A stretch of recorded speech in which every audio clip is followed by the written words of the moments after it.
got a New Year's resolution, Jesse? We usually do that after the season and try to reflect a little bit and see what we want to do for the year and write down some goals as a family. So, yeah, that'll be conversations, for later. Got it.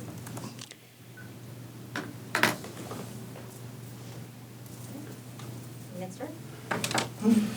Hey Jesse, what are you all seeing as you all prepare for the Panthers here, a team that, going back to the young quarterback? Yeah, first off, I just want to, talk about New Orleans, what happened this morning. Okay. Just want to, send prayers to, the Saints are up there, all the people up there in New Orleans that were affected by this. It's tragic that this stuff happens, to start off the year, but like I said, just want to shed some light, spread some love to New Orleans.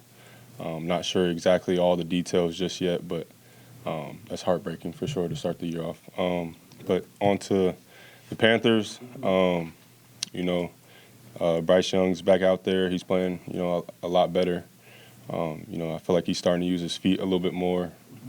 He's been effective in the pass game as well, so it'll be a challenge for us to get another win and then see what happens from there.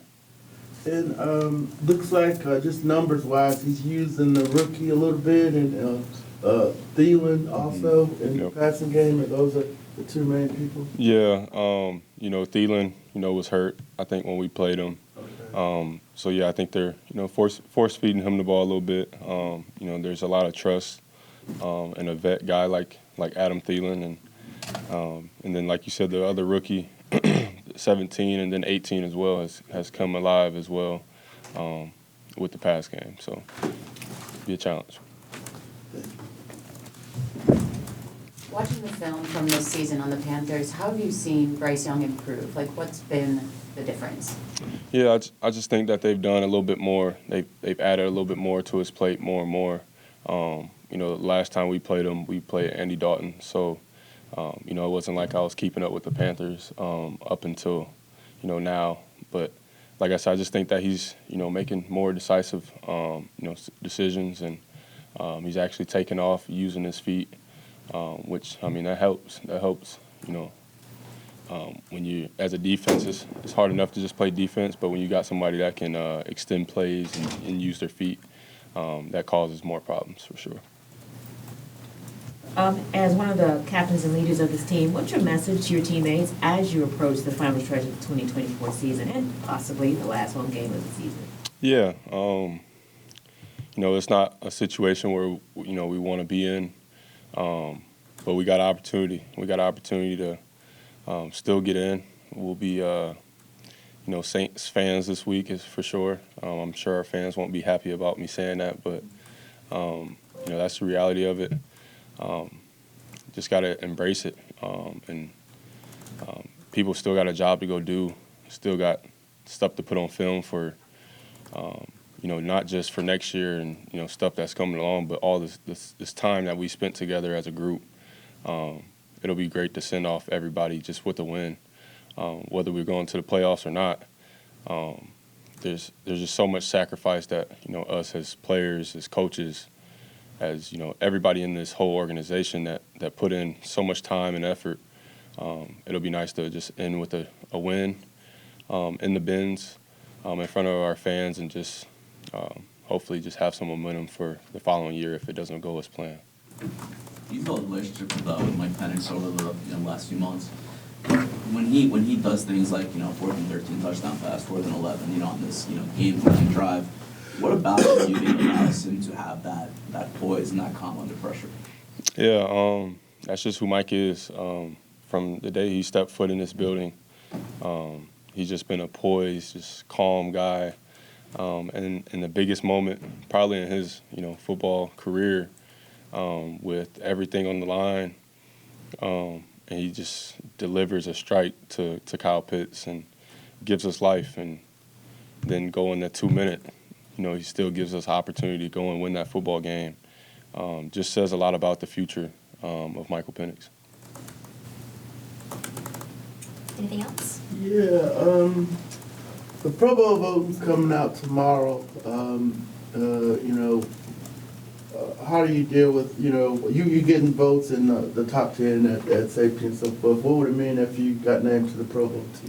Yeah, that's stuff that you don't really think about throughout the season. You always want to think about, I don't want to play in the Pro Bowl, I want to go play in the Super Bowl. Yeah. But with the experience that I had last year, that opportunity that the NFL presents for us and our families, the visits to, Universal or Disney World, I think that, like I said, going back to all the sacrifices, all the time that you miss with your family, it's almost like a party almost. It felt like for me last year with my family just being there with me, being able to have access to the Universal just opened up to us. It was a cool experience, I would say.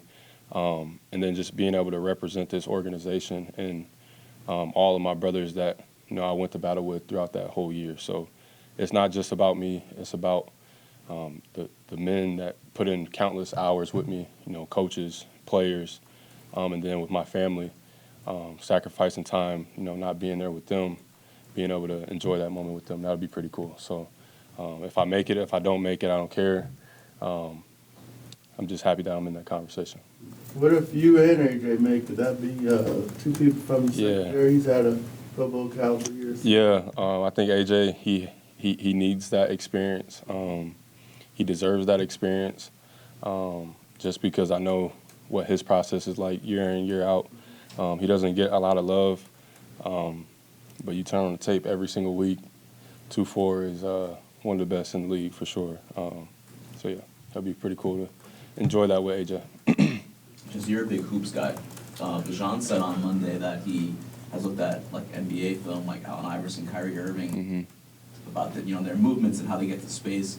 What are your thoughts on that? And is that kind of like applicable to to him and others? Yeah. I just anytime you can watch high level athletes compete at a very high level, I think you can learn from anything. Obviously, Bijan, he sees it as how does Kyrie Irving create some more space for herself or whatever it is. It's just for me the competition, just them competing day in and day out. That inspires me, and it should inspire other people as well. But yeah, I grew up playing hoops, playing baseball, so all that stuff kind of translates to the game of football as well.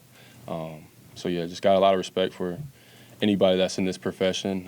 There's a lot of pressure, and there's it's hard to just get up and compete every day. And the great ones, they do it every single day, no matter how their body feels, whatever their mood is, they're going to be the best. So yeah.